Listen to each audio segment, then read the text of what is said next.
अस्सलाम वालेकुम, आदाब। मैं सैयद जावेद हसन। पिछले वीडियो में हमने बिहार विधानसभा चुनाव 2025 में मुस्लिम नुमाइंदगी की मायूसकुन सूरत हाल का जिक्र किया था।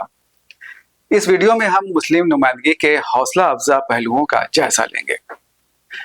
काबिल जिक्र है कि इस चुनाव में 5 ऐसे मुस्लिम उम्मीदवार भी हुए जिन्होंने भारतीय जनता पार्टी को डायरेक्ट या त्रिकोणीय लड़ाई में शिकस्त दी।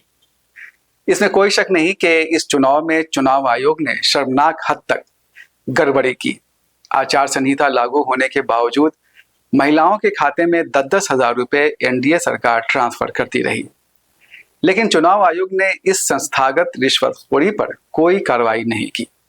This is according to me, and listen carefully, the vote kharidi election, the buying of vote election in Bihar. Forget about vote chori or vote theft. Why do you need to steal votes when you can buy them? This is exactly what is happening at one level in Bihar. Putting 10,000 rupees in the pockets of more than 1.4 crore women under the Mukhyamantri Rozgar Yojana, even while the election campaign is on and the model code of conduct is in place, is to my mind a brazenly unethical practice. One which I'm sorry to say, a thoroughly weak and compromised election commission has chosen to explain, according to sources, as an ongoing scheme. Political parties को level playing field मुहैया कराने का काम election commission का। अब आप बताइए, परसों चुनाव होना है और फ्राइडे के अकाउंट में अगर 12 लाख महिलाओं के अकाउंट में 10,000 आया है और वो 5 महिला से कहती है कि मेरे 10,000 आ गए, तुम्हारे कब आएंगे? मेरे तो नहीं, कि तुम्हारे अगले आ जाएंगे, नीतीश जी की सरकार रहेगी तो अभी तो तुम्हारे चुनाव से पहले ही आ जाएंगे और तुम्हारे भी आ जाए। फॉर्म भर दिया, देखो हमने भरा था, हमारा पिछली बार नहीं आया, इस बार आया तो तुम्हारा अगले वीक आएगा और तुम्हारा अगले वीक आएगा। तो 1 करोड़ 10 लाख के अकाउंट में आप पैसे डाल रहे हो और उसको एक महिला 4 महिला से कम कह रही है, तो 4 करोड़ तक जा रहा है ना बात। 3 करोड़ तक बात जा रही है ना कि पैसा आने वाला, मेरा आ गया तुम्हारा आएगा या अब आने वाला है। और इलेक्शन कमीशन मूक दर्शक बन करके यहां अशोक रोड पर बैठ करके तमाशा देख रहा है, पैसे ट्रांसफर होते जा रहे हैं।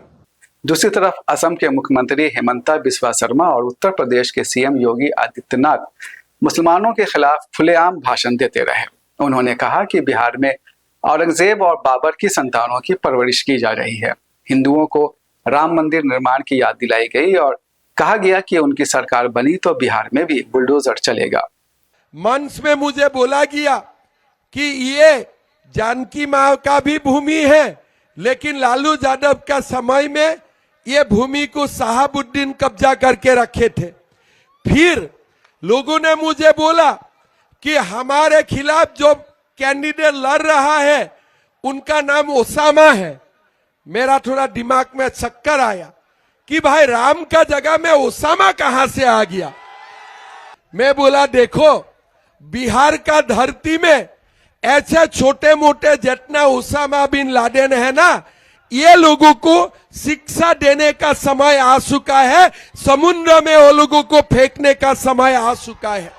आरजेडी और उनके लोग आज भी अयोध्या में श्री राम जन्मभूमि पर भगवान राम के मंदिर का विरोध कर रहे हैं।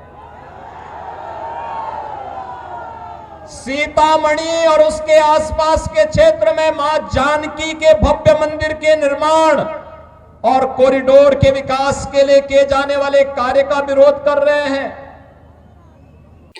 इन सब के बावजूद 5 विधानसभा सीटों पर मुस्लिम उम्मीदवारों ने 8,000 से लेकर 27,000 वोटों तक से भाजपा उम्मीदवारों को शिकस्त दी।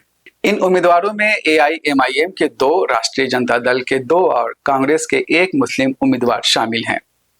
शुरुआत पूर्णिया जिले की 22 सीट से करते हैं। यहाँ एआईएमआईएम के गुलाम सरवर ने भाजपा के विनोद कुमार को 27,251 वोट से शिकस्त दी। गुलाम सरवर को 92,766 वोट हासिल हुए, जबकि विनोद कुमार को 65,515 वोट हासिल हुए। यहाँ तीसरे नंबर पर राष्ट्रीय जनता दल के अब्दुल सुभान थे, जिन्हें 56,000 वोट हासिल हुए। पहली बार विधानसभा चुनाव लड़े 53 वर्षीय गुलाम सरवर ग्रेजुएट हैं और पेशे से बिजनेसमैन हैं।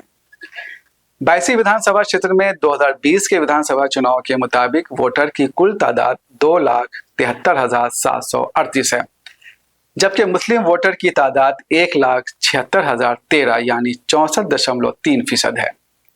किशनगंज जिले की कोचाधामन सीट से AIMIM के ही मोहम्मद सरवर आलम ने राष्ट्रीय जनता दल के मुजाहिद आलम को 23,021 वोट से शिकस्त दी। यहां भाजपा की बीना देवी तीसरे स्थान पर रही। सरवर आलम को 81,860, मुजाहिद आलम को 58,839 और बीना देवी को 44,858 वोट हासिल हुए थे। 40 वर्षीय सरवर आलम पोस्ट ग्रेजुएट और पेशे से बिजनेसमैन हैं। कोचाधामन विधानसभा क्षेत्र में 2020 के विधानसभा चुनाव के मुताबिक वोटर की कुल संख्या 2,50,134 है, जबकि मुस्लिम वोटर की तादाद 1,81,097 यानी 72.4% है। मधुबनी जिले की 20वीं विधानसभा सीट से राजद उम्मीदवार आसिफ अहमद ने भाजपा के विवादास्पद और सिटिंग MLA हरिभूषण ठाकुर को सीधी टक्कर में 8,107 वोट से शिकस्त दी। आसिफ को 1,0771 वोट हासिल हुए, जबकि हरिभूषण ठाकुर को 92,664 वोट मिले। ये वही हरिभूषण ठाकुर बचौल है जिन्होंने होली में मुसलमानों को घर के अंदर रहने की सलाह दी थी। इसके अलावा उन्होंने दरभंगा की मेयर अंजुम आरा को ग़ज़ब-ए-हिंद और आतंकवादी मानसिकता की महिला बताया था। हरिभूषण को शिकस्त देने वाले 34 वर्षीय आसिफ डिलीट हैं और पेशे से खेतीहर हैं। 2015 में उनके वालिद फैयाज अहमद ने राजद के टिकट पर इसी सीट से चुनाव जीता था। 20वीं विधानसभा क्षेत्र में 2020 के विधानसभा चुनाव के मुताबिक वोटर की कुल संख्या 3,28,098 है, जबकि मुस्लिम वोटर की संख्या 1,01,710 यानी 31% है। पूर्वी चंपारण जिला की ढाका विधानसभा सीट से राजद के ही फैसल रहमान ने भाजपा के पवन कुमार जायसवाल को सीधी टक्कर में महज 178 वोट से हरा दिया। फैसल रहमान को 1,12,727 वोट हासिल हुए, जबकि पवन कुमार को 1,12,549 वोट मिले। 40 वर्षीय फैसल रहमान 10वीं पास हैं और पेशे से खेतीहर हैं। ढाका विधानसभा क्षेत्र में 2020 के विधानसभा चुनाव के मुताबिक वोटर की कुल संख्या 3,21,111 है, जबकि मुस्लिम वोटरों की कुल संख्या 1,02,755 यानी 32% है। किशनगंज सीट से कांग्रेस के मोहम्मद कमरुल हुदा ने भाजपा की स्वीटी सिंह को सीधी टक्कर में 12,794 वोट से हराया। कमरुल हुदा को 89,669 वोट हासिल हुए, जबकि स्वीटी सिंह को 76,875 वोट हासिल हुए। यहाँ तीसरे नंबर पर AIMIM के शम्स आगाज रहे, जिन्हें 51,370 वोट हासिल हुए। 62 वर्षीय 10वीं पास कमरुल हुदा 25 साल से राजनीति में है। वो AIMIM और पप्पू यादव की पार्टी में भी रह चुके हैं।